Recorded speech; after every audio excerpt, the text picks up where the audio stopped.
We shall move to questions without notice. Are there any questions without notice? I give the call to the honourable member for Wannon. Thanks, Speaker. My question is to the Minister for Immigration.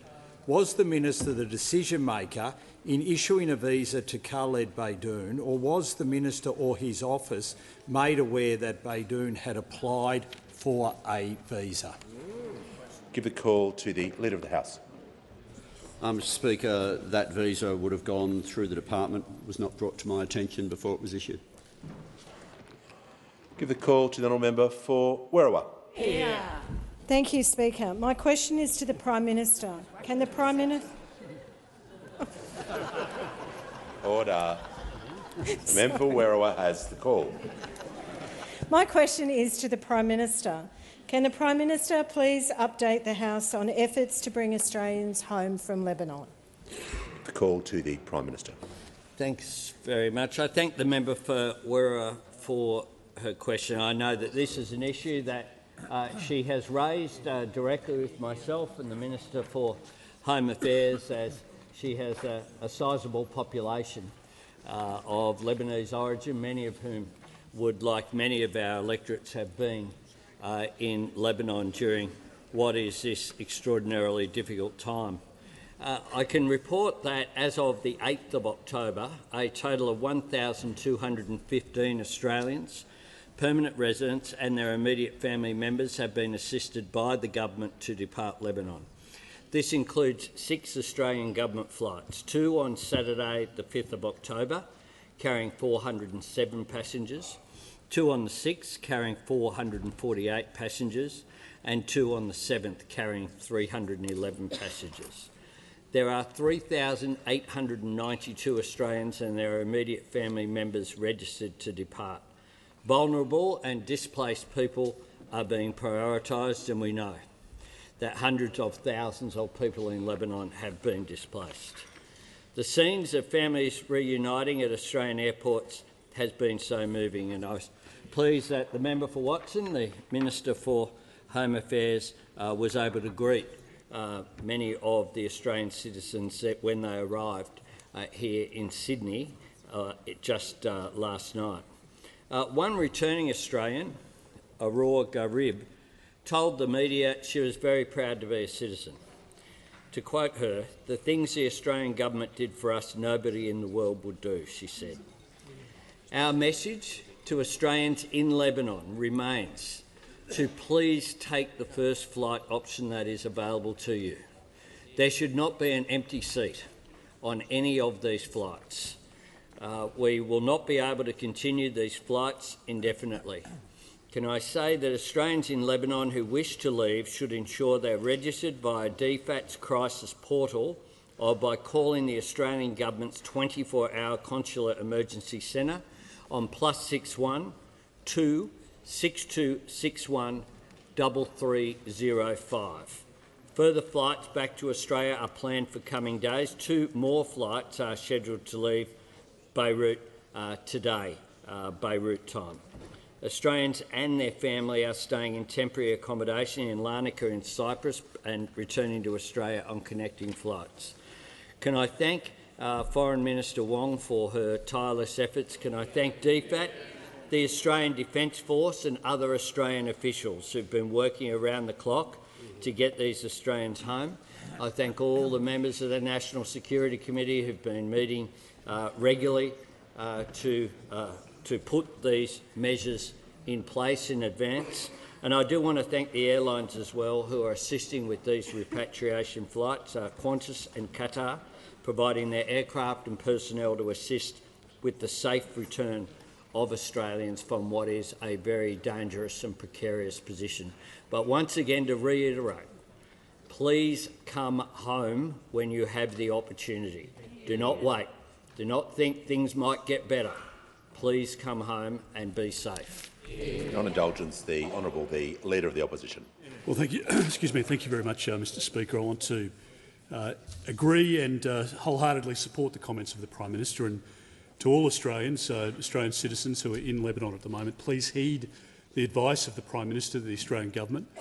Please listen to family and loved ones back here, where they are urging you to return back to Australia It is a precarious time in the Middle East, as we well know, and the Australian government has done a good job in providing clear advice to Australian citizens who are in the region to take up the offer of the flights, and people should do that without hesitation. And again, I endorse and support the words of the Prime Minister in providing that encouragement to Australian citizens. Give a call to the Leader of the Opposition. Thank you very much, Mr Speaker. My question is to the Prime Minister. Does the Prime Minister agree that the Australian Greens have been racist and anti-Semitic in the position that they've adopted since October 7, 2023? There is some difficulties with that question, as it's asking for an opinion or a view, and those questions have not been permitted within the standing order. So perhaps to assist the chamber and to assist the Leader of the Opposition, if he could make the question relevant perhaps to the direct responsibilities of the Prime Minister or what he's in charge of. Thank you very much, Mr Speaker. My question is to the Prime Minister. I refer to previous statements of the Prime Minister where he's been critical of the Greens political party and their stance, which has been racist and anti-Semitic, that has been adopted since October 7, 2023. Does the Prime Minister still have that view? Order. Look, the Leader of the Opposition, we will deal with this. We'll find a way through. People are entitled to ask questions. It's my job to assist all members to ensure that there is a free flow of debate. Leader of the House. No. Well, it's a broad question and it's referring to the Prime Minister's former statement, so it's within order. I'll give the call to the Prime Minister, but it will be obviously a very broad answer. Thanks, Mr Speaker. I thank the Leader of the Opposition for his question, and I reiterate this point, that there have been moments of anti-Semitism and racism in some of the responses that we've seen in the political debate taking place here in Australia.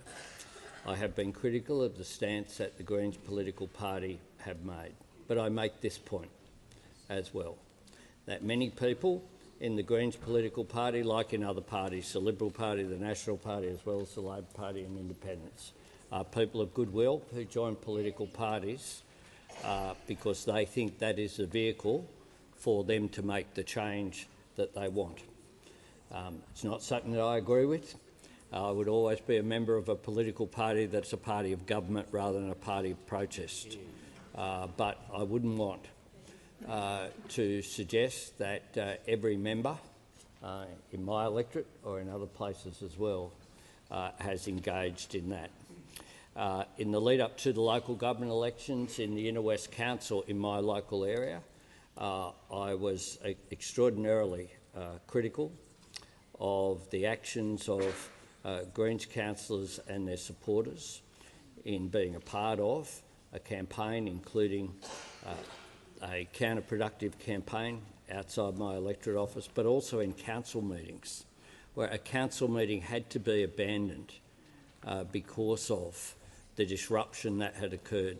Now, the Inner West Council has a lot of things to do.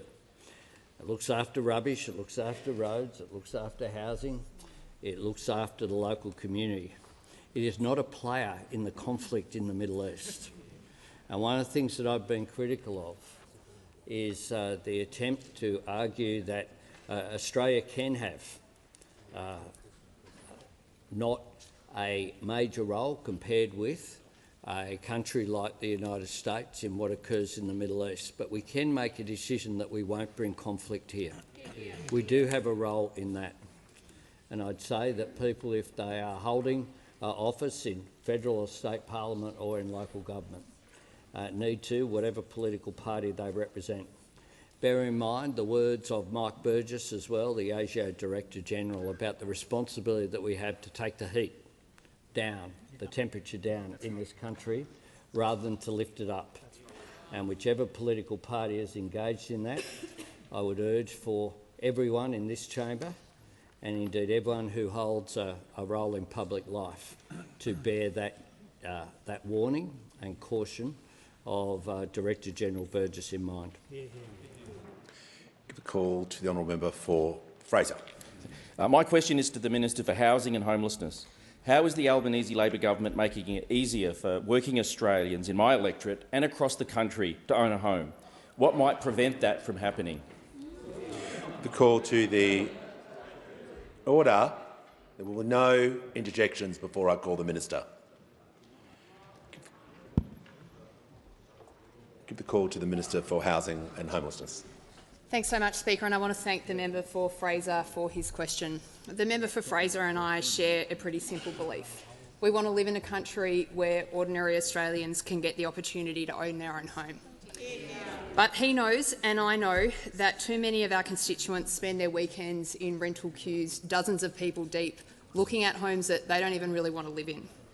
We've got a generation of low and middle income people who are stuck in rent traps, who feel anger and despair at the notion that home ownership feels out of reach. And all of us in this chamber have got constituents who are making major life decisions, delaying children, spending 2 hours in the car every day getting to and from work because they can't find the housing that they need. It's not good enough, and that is why our government is so committed to making a difference to this problem. And right now, Speaker, the parliament has the chance to do just that. Our Help to Buy legislation will back 40,000 childcare workers, teachers and apprentices into home ownership where they otherwise have no chance of getting into the housing market.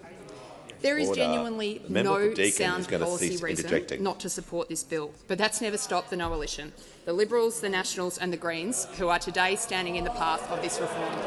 Order. Order. The minister will pause. I'd like to hear from the Manager of Opposition Business. Term out of order, and the minister should be asked to withdraw.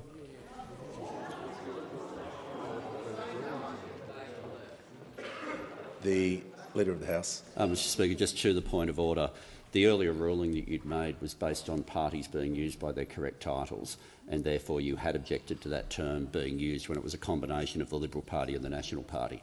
It's another thing altogether to use that term where there's no protection under the standing orders, where a new alliance is formed between the Greens, the Liberal Party and the National Party. Order. The Leader of the House just needs to state his point of order without excess details. Look, everyone, the minister, whoever the minister is interjecting can cease immediately as well. Just to assist the House, I'm just going to enable the minister not to use that term and just to refer back to the question without any titles.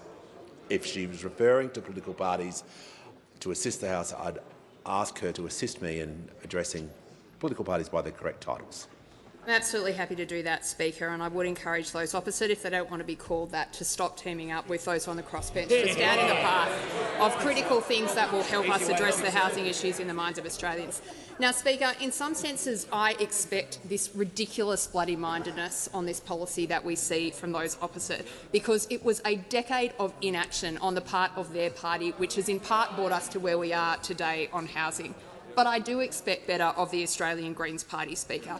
Now, the hypocrisy from the Greens is so outrageous, Speaker, that they actually bought a shared equity scheme, a similar policy, to the election in 2022. They're actually coming into the parliament and voting against their own policy.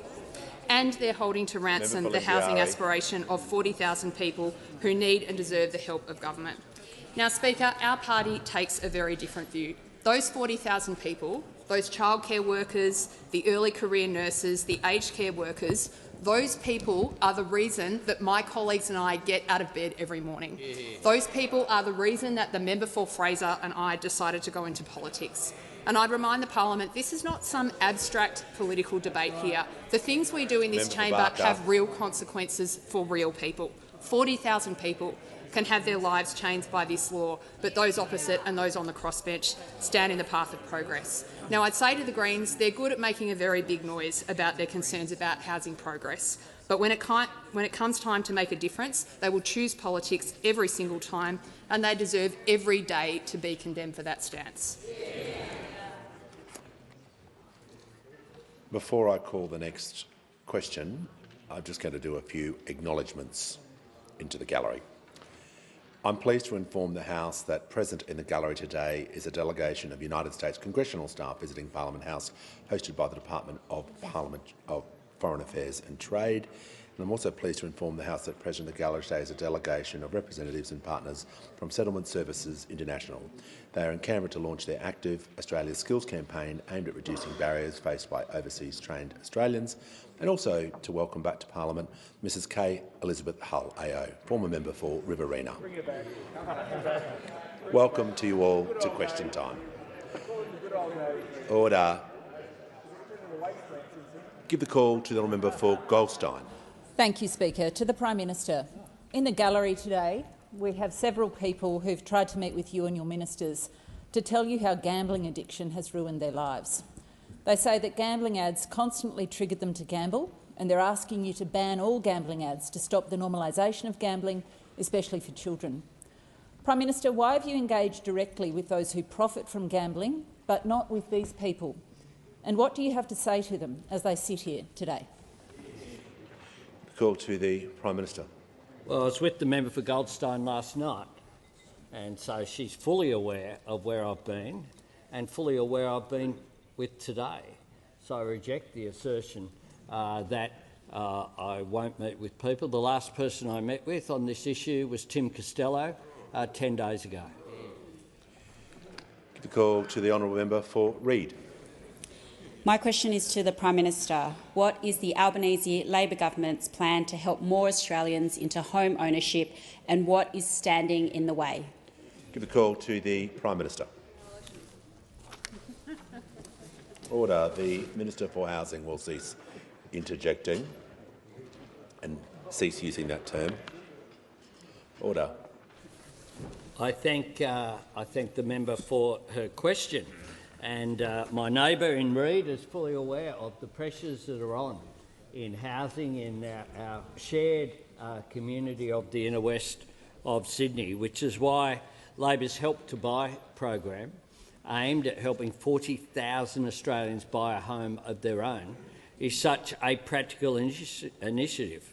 We're stepping up to make Australians to get them the assistance they need to buy a home. It's a pretty simple scheme, and it's one that's worked around the world. It's worked in the UK, it's worked in New Zealand, it's worked in WA for decades. And that's why the clue is in the title, Help to Buy. The Liberals, of course, never want to help, and the Greens don't want people to buy. They're against home ownership. So perhaps it's understanding of why this has occurred.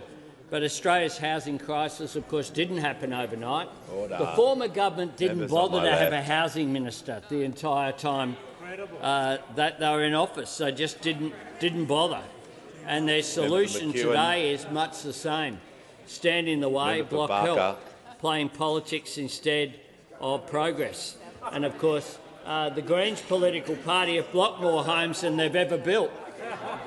There's a plan at the moment in my electorate for housing at Taverners Hill along Parramatta Road there. There's a plan for the old Balmain Leagues Club that's been derelict for decades, just there wasting away.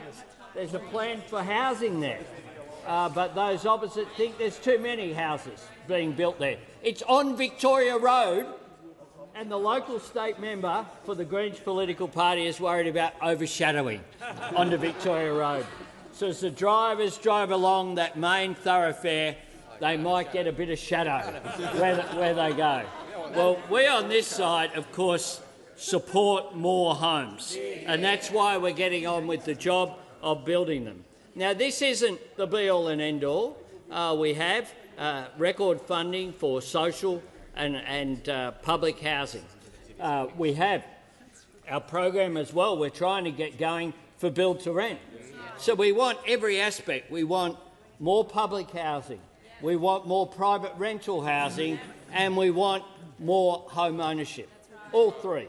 And we want to provide assistance to states and territories as well for planning to make sure that local and state government are approving more housing. We know this issue is too important to wait, and it's beyond my comprehension how those in the Senate continue to block.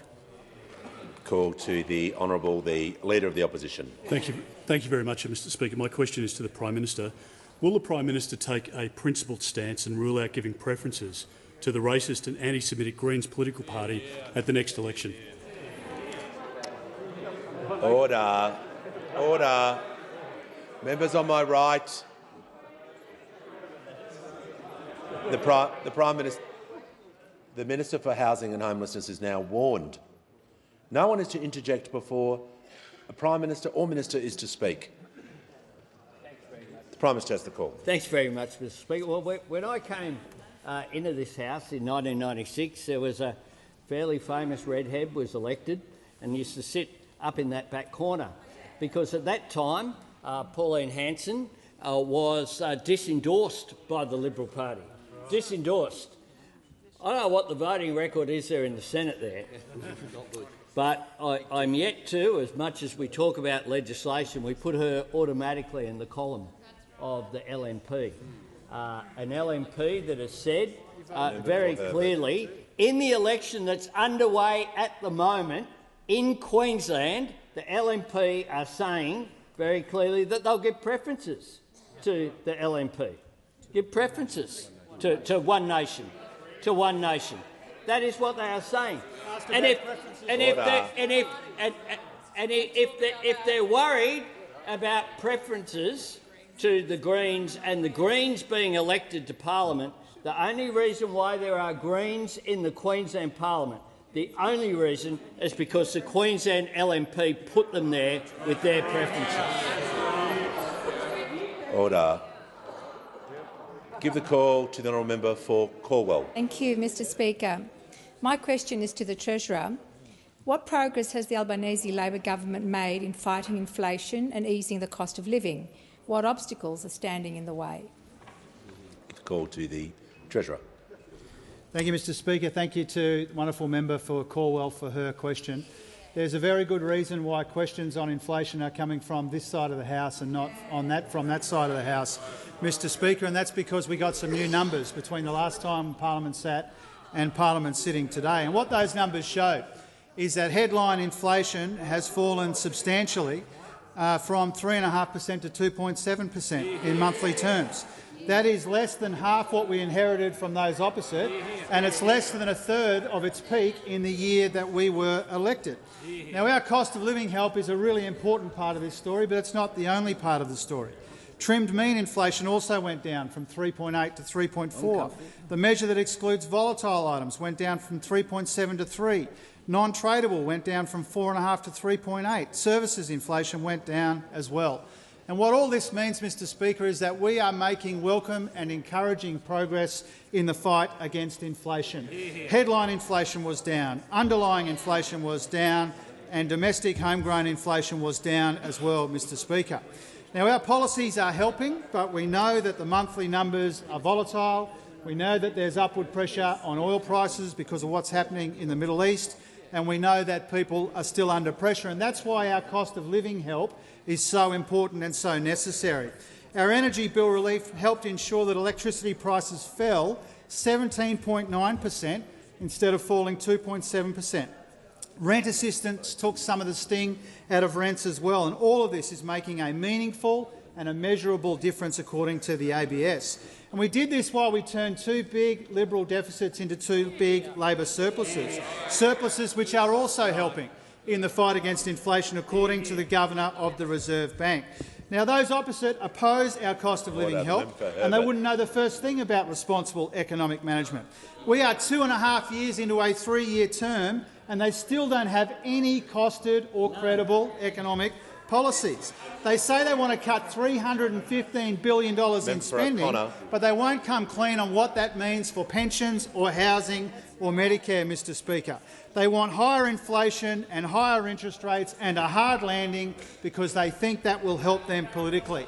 They are focused exclusively on their petty and divisive and damaging politics, while this side of the House is focused on fighting inflation, on helping with the cost of living, on paying down Liberal debt.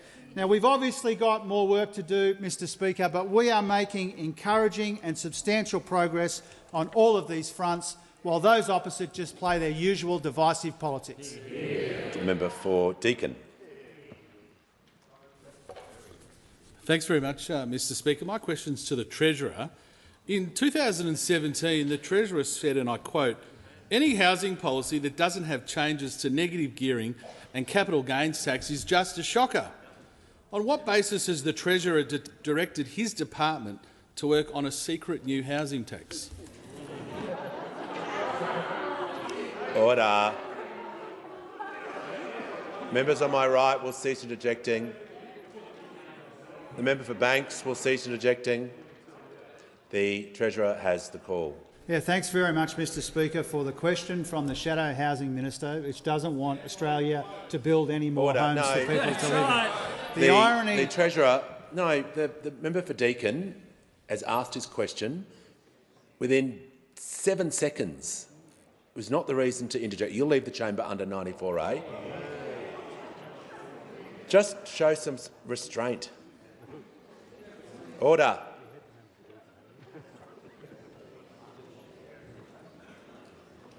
The Treasurer has the call. Thank you, Mr Speaker. Now, I've been asked this question a number of times in the course of the last week or two, and I'm happy to answer it again. I do get advice from time to time on contentious issues from my department, and that shouldn't be seen as unusual. Those opposite did it too, Mr Speaker, when they were looking at jacking up the GST and changing negative gearing when they were in office, Mr Speaker. Now, we've made it really clear that our policy is not to knock off negative gearing or the capital gains discount. And that's because, unlike those opposite, we are focused exclusively on building more homes. We are focused on housing supply. And as the Prime Minister has said, and as I have said and others, we are not convinced that ditching those tax breaks would build more homes, and we want to build more homes in our communities. We have a housing policy, and that's not part of it.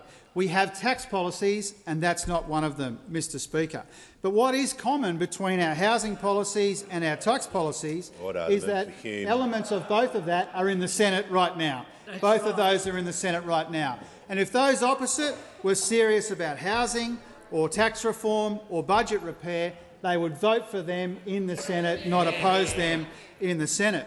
And I think it speaks volumes, Mr Speaker, about this Shadow Treasurer and this opposition, that faced with a severe shortage of housing, with a debate raging on housing policy, not just in here but around the country, that they would not take any steps to inform themselves of the impact of existing policies.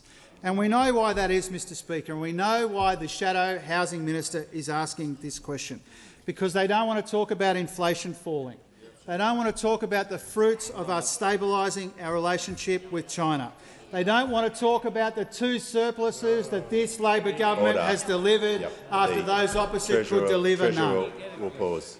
The member for Wannon, a point of order. Thanks, Speaker. It goes to relevance. This question wasn't about the opposition. It was on what basis has the Treasurer directed his department to work on a secret new housing tax?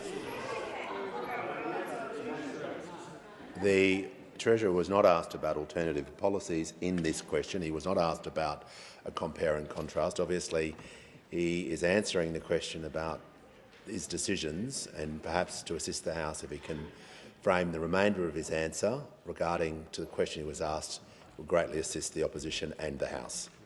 Thank you, Mr Speaker. The point that I'm making is this.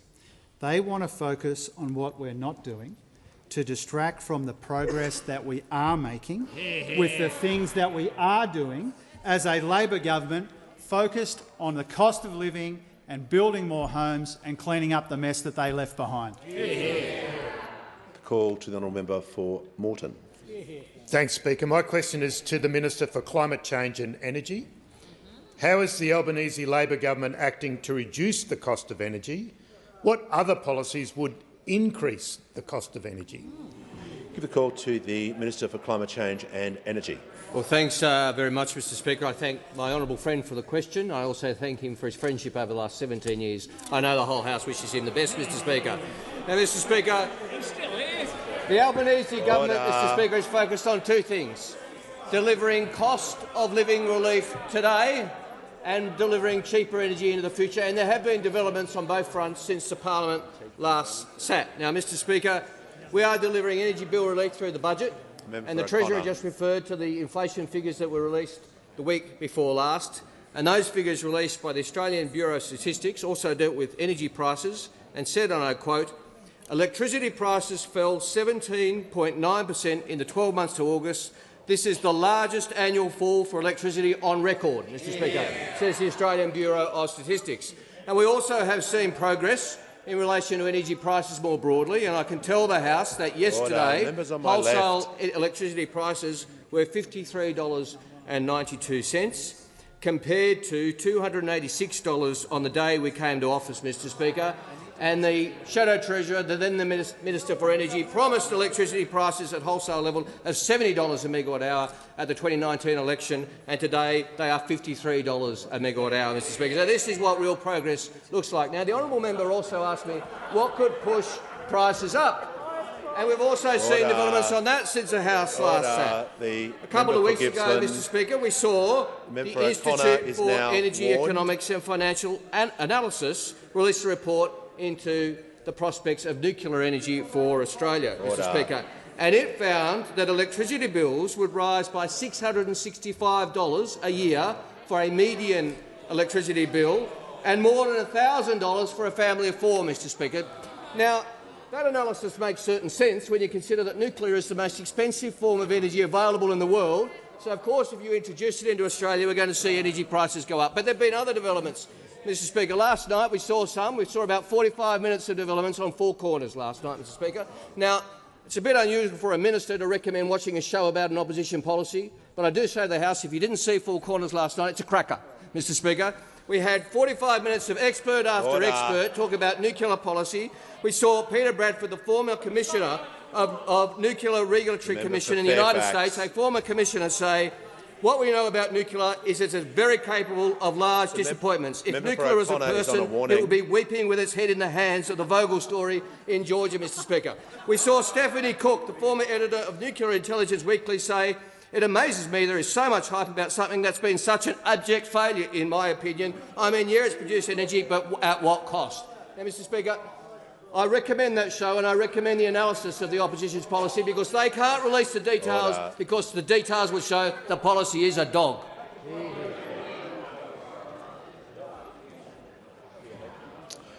Call to the honourable member for Hume. Mr Speaker, my question is to the Prime Minister. Does the Prime Minister rule out any changes to the tax treatment of the owner-occupied family home and to negative gearing? Order. The Leader of the Opposition, the question has been asked. Order. The Treasurer and the Leader of the Opposition are going to cease interjecting before we have the answer. Order. When everyone ceases interjecting, the Prime Minister will have the call. I'll wait for the anger and arrogance to subside, Mr Speaker, from those opposite. From those opposite. Order. Because as the Treasurer has just said, Order. And there it is again, Mr Speaker. There it is again. The Leader of the Opposition, we're not going to be yelling across the chamber. So we're just going to take the temperature down. We're going to listen to one another and show each other respect. Prime Minister has the call. Thanks very much, Mr Speaker. I'm asked now in this ever-growing list of fishing expeditions, and it should perhaps go to the Minister for Agriculture and Fisheries, this question, I think, Mr Speaker. So I might ask Minister Collins to add to this answer. Because Prime Minister will return to the question. I've actually asked about a new element now, Mr Speaker. Apparently now we're going after the family home. The family home. The family home. We're going after the family home. You know, according to them, we're going to go in and there'll be a knock on the door and they'll go, "Here we are, we're the government. We're here to take your home from you. We're going to nationalise the home." The only political party that I've seen talking about mass nationalisation is those opposite who want to nationalise the energy network and then they want to intervene in the market to nationalise the supermarkets when they're forced to sell. The family home. The Prime Minister was in mid-sentence talking about the family home, but I'll take the point of order from the member for Hume. Yep, you're entitled to Relevance. take one. It was a very straightforward question. It wasn't about the opposition. It was about the government's proposal, their secret tax on the family home. Okay. The member for Hume has been entitled to raise his point of order. The Prime Minister has had a preamble. He was mentioning the family home in mid-sentence, so I'm going to just invite him back to the question. Mr. Speaker, he's delusional because he speaks about a secret plan. If it's secret, why are they asking about it? Just seems to me there's a gap there, Mr. Speaker. There's a gap. Order. Because the family home is of course. Order. The member for Hume. I can appreciate you've asked the question. Order. We're just going to cease interjecting for the remainder of the answer. Just to assist the House, the Prime Minister can return to the question. Speaker, we have all of our tax policies out there, and all of the ones that they want to talk about are things that we are not doing. We're talking about what we are doing, some of which they are blocking over in the other chamber, including whether it's housing policy or whether it's tax policy. And the idea, I mean, this nonsense that they carry on with, the idea that we're... Have you got Tourette's or something?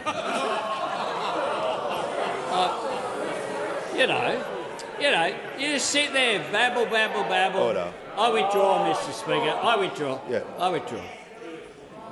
I withdraw and apologise. Order. Mr. Speaker, Order. they sit there and they interject non-stop. The truth is that we regard, as does every Australian, the family home as being sacrosanct.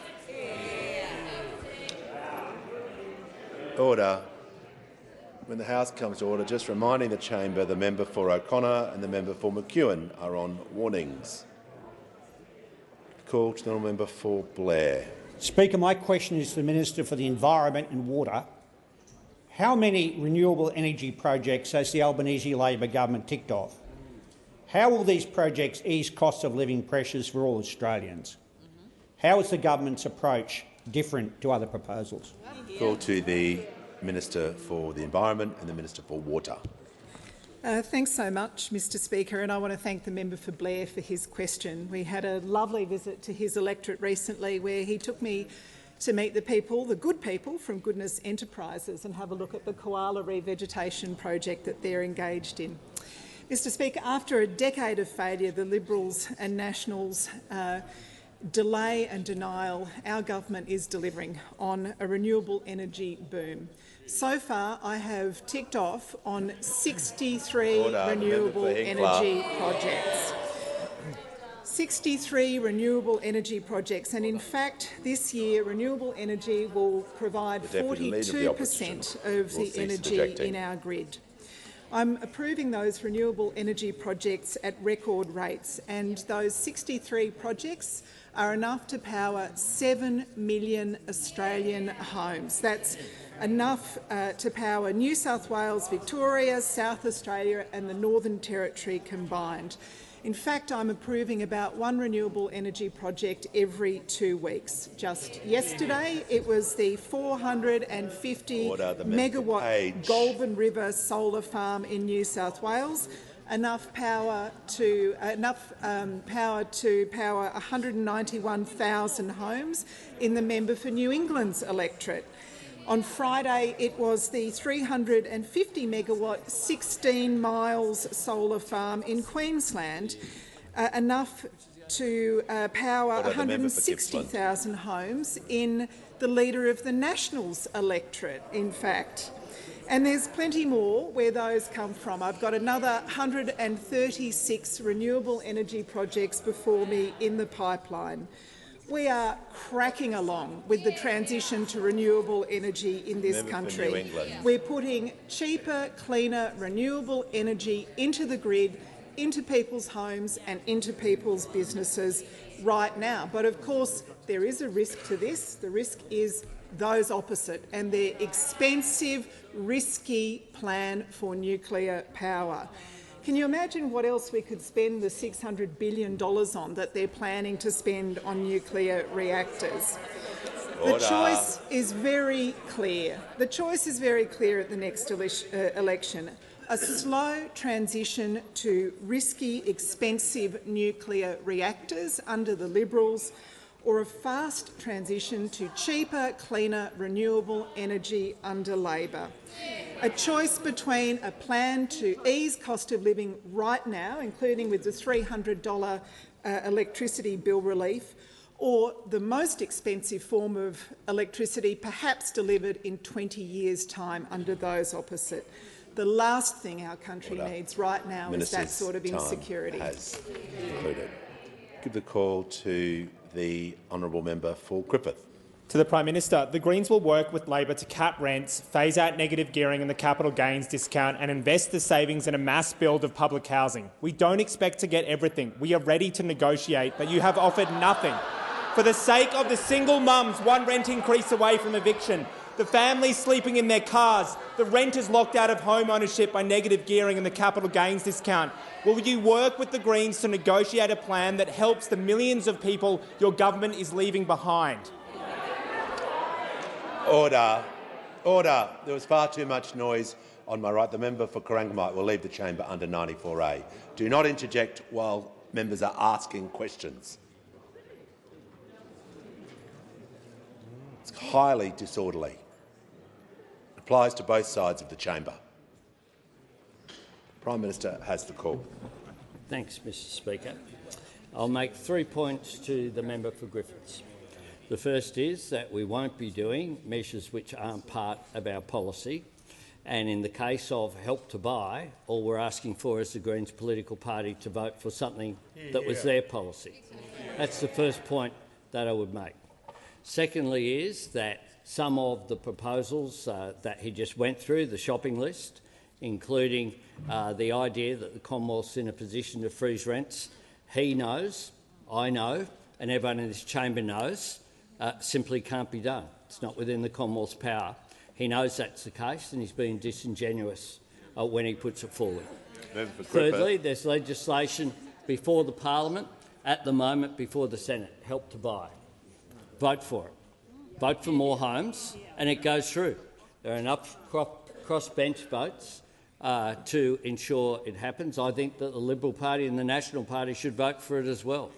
It's beyond my comprehension why any political party in this place would intervene to support blocking 40,000 people from home ownership. Call to the honourable member for Newcastle. Thank you. My question is to the Minister representing the Minister for Women. How is the Albanese Labor government ensuring better economic and social outcomes for Australian women, including by increasing opportunities in traditionally male-dominated spaces? And how does this compare with other approaches? Call to the Minister representing the Minister for Women. Thank you very much, Mr Speaker. And can I thank the member for Newcastle for the question. You couldn't get a prouder advocate for the advancement of women in this country. Thank you. Our government is taking real action to deliver cost of living relief for millions of women, along with significant investments in women's safety. We're investing over $1 billion to pay superannuation on paid parental leave so women aren't penalised for taking time out to care. We're investing over $3 billion to reduce student debt and fix the indexation of help loans, with women holding the majority of these loans. Our tax cuts, which came into effect on the 1st of July this year, have delivered Australian women taxpayers an average tax cut of $1,649. This all comes on top of our work to close the gender pay gap and support fair wages for those in our critical care industries like aged care and, of course, early childhood education. Delivering for women is in the DNA of the Labor Party. We're the first government in Australia's history where women make up more than 50% of our party room, reflective of Australian society. We know having women around the table matters, whether it is in the boardrooms of this country or whether it is in the cabinet room. And across the country there are very, very few places, I'm glad to say, where women are not involved and are not allowed. But one such place, as those of us in Victoria would know, is a place called the Athenaeum Club. It's at the top end of Collins Street, stands as a bastion to a long, long gone age. It's a place that neither I nor any single woman in this country could become a member.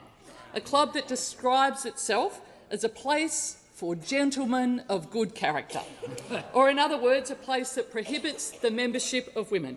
People like Graham Samuel, people like Terry Moran, and even the former Liberal Party State Director John Ridley have walked away from this club over this issue, with Ridley describing the situation of not allowing women members as pathetic.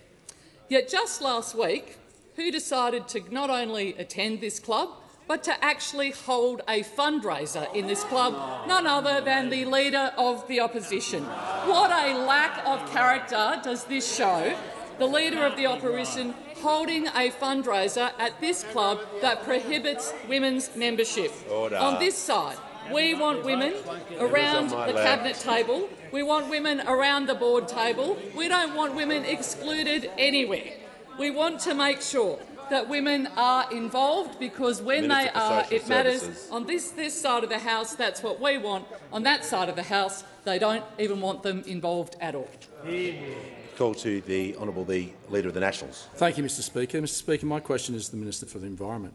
It's now more than a month since Regis Resources confirmed the Blaney Gold Mine, a $1 billion investment with some 800 regional jobs, was no longer viable due to the Minister's Section 10 decision.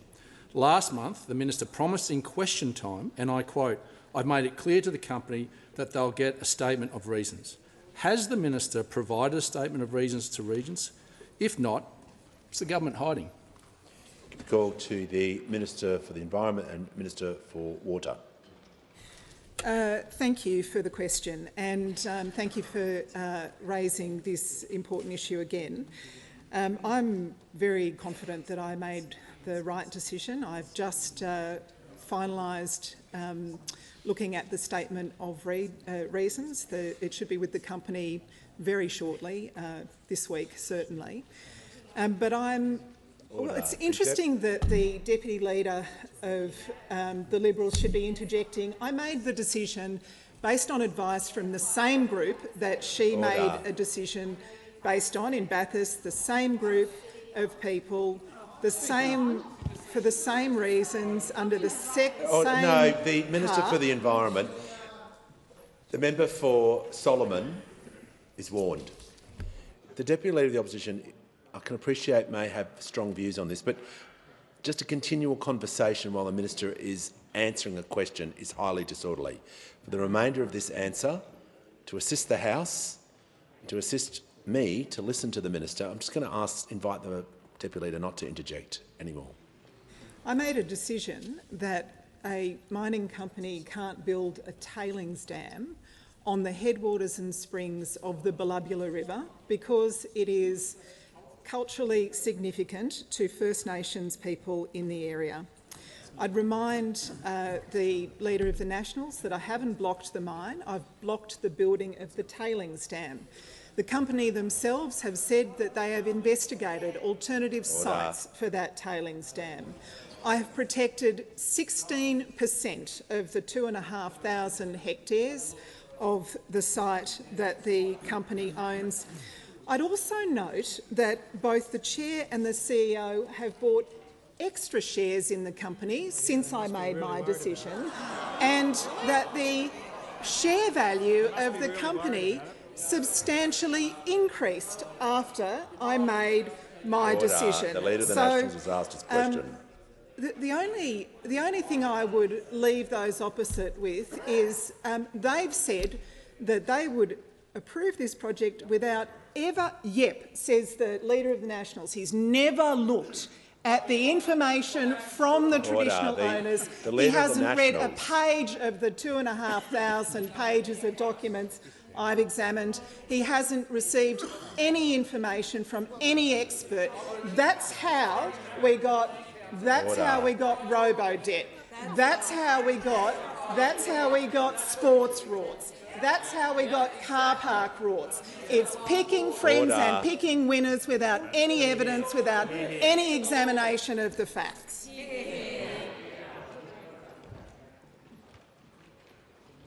Give a call to the honourable member for Robertson. Thank you, Mr Speaker. And my question is to the Minister for Early Childhood Education. How is the Albanese Labor government helping to ease cost of living pressures in early childhood education and care for workers and families? Call to the Minister for Early Childhood Education and the Minister for Youth. Thank you very much, Mr Speaker, and I do thank the member for Robertson, not just for his question but for his continued dedication and commitment to early childhood education and care. Now, the member for Robertson will know that this week in his electorate of Robertson and indeed right across Australia, families will be sitting around the kitchen table working out their household budgets. And for many of them, a significant factor in working out those budgets is the cost of early childhood education and care. For them, it will determine how much they can work, or even in some cases, if they can go back to work. It will determine how much money is left over for discretionary spending, for putting food on the table even. Early childhood education is indeed a significant factor in cost of living for families with young children. And that's why we introduced our Cheaper Childcare Bill as one of the first acts that we did when we came into office. Now, the latest data we have shows that these reforms have reduced out-of-pocket expenses on average by 13%. 13% from June 2023 to June 2024. What that means is for a family on $120,000, they have saved $2,140 in early childhood education and care costs than they otherwise would have paid. And in July, that same family also got a tax cut of $2,679. Now, making early childhood education and care more affordable is not just about the cost of living relief. It's actually a first step towards our vision of universal early childhood education and care. And to do that, we know we need a sustainable workforce. And that's why we introduced an historic 15% wage rise. And I'm pleased to say that from today, providers can now apply. They can now apply for the government funding to deliver this wage increase. This means that 200,000 early childhood education and care workers will have at least $100 more in their pay packets by this time, by Christmas, before Christmas. Along with their tax cuts, that means that early childhood education and care workers can earn more and keep more of what they earn. It means that we retain more workers and we build a strong and stable workforce. It means keeping costs down for families by capping the amount that providers can increase their fees by 4.4%. Mr Speaker, this is how you deliver cost of living relief. Tax cuts, wage growth, working towards an early childhood education system that's affordable, accessible and inclusive for every child, for every family, for every community. Give a call to the honourable member for McKellar. Thank you, Speaker. My question is for the Minister for the Environment and Water. This week, Australia is hosting the world's first ever Global Nature Positive Summit, focusing on private investment in nature repair. Meanwhile, research from the Biodiversity Council shows the government continues to spend $26 billion every year on harming biodiversity. How can we hope to be nature positive in this country when the government continues to invest in being nature negative? And shouldn't we first stop subsidising nature negative activities like native forest logging? Thank you. Call to the Minister for the Environment and the Minister for Water. Thanks so much, Mr Speaker, and I thank the member for McKellar for her question. She is a diligent, thoughtful advocate for the environment, and I know her constituents thank her for that. Mr Speaker, the first ever Global Nature Positive Summit in Sydney has attracted 1,000 delegates from around the world, around Australia and around the world, from over 50 countries. And I can tell you there is enormous enthusiasm at this meeting for a nature-positive future. It's an opportunity for us to share the fantastic things that Australia is doing and to learn from best practice around the world. Yesterday, for example, a range of Australian businesses and NGOs launched Nature Positive Matters, a really important initiative to change some of the economic settings that the member for McKellar is referring to. And we also saw yesterday that the number of Australian companies that are reporting on their nature impacts using the TNFD framework has in fact doubled in the lead-up to the summit, another important achievement. Today, we announced that the Albanese government is now the global leader in ocean protection. We protect more of our marine environment than any other country on earth. We've added the Heard Island and McDonald Island expansion of the marine parks to the areas that we protect. So today we announced an additional 310,000 square kilometres will be protected by the Albanese Labor government. That's an area the size of Italy. It is the largest addition to conservation anywhere in the world this year, and it comes on top of last year's expansion of the Macquarie Island Marine Park, which was the largest addition to conservation anywhere on the globe last year. 2 years running, we have been global leaders in conservation. I think that's something to be pretty proud of. And I can tell you that the delegates at this conference are so impressed by the fact that we've already passed our first tranche of environmental laws with a stronger water trigger, that we are hoping to set up Australia's first Environment Protection Agency, if we can manage to get the Greens and the crossbench, or the Liberals and the Nationals, to vote for it in the Senate. We were just one vote away from it. We've doubled funding for our national parks. We've kept the Great Barrier Reef off the endanger listing. We've started the work to get Murujuga and Cape York onto the World Heritage List, and so much more, Mr Speaker. Australia has a right to be very proud. Give the call to the Chief Government Whip. Thank you, Speaker. My question is to the Minister for Aged Care. How is the Albanese Labor government helping aged care workers earn more and keep more of what they earn? And what impact is that having on the quality of aged care in Australia? Give the call to the Minister for Aged Care and the Minister for Sport. I thank the member for Lalor for her question and for her devoted commitment to looking after older Australians in her electorate. Mr Speaker, the cornerstone of the Albanese government's mission to lift the standard of aged care in Australia has been to recognise the value of all aged care workers.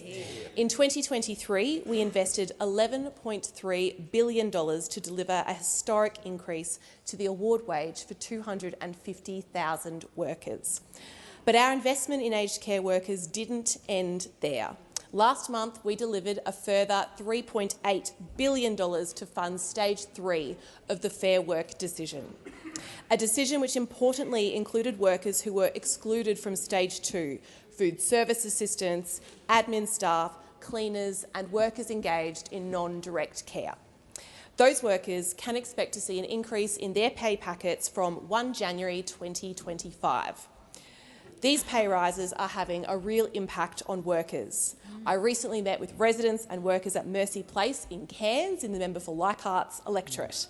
I spoke with a registered nurse named Kavitha who looks after clinical services there. It was only Kavitha's 4th week working in aged care. Before that, she had been working in acute nursing in hospital. She told me that she'd been wanting to work in aged care for years because she was particularly passionate about caring for older people. But she wanted a career that allowed her to build stronger relationships with the people that she cared for, rather than the more transient hospital system. But to be blunt, she told me that for a long time she couldn't afford to work in aged care, even though that was her preference. But that was until the Albanese government delivered a 15% increase to the award wage for aged care workers. And now a registered nurse like Kavitha can earn up to $10,000 a year more than she could have under those opposite. And on top of that, they're getting a tax cut. So they're not just earning more, they are keeping more of what they earn.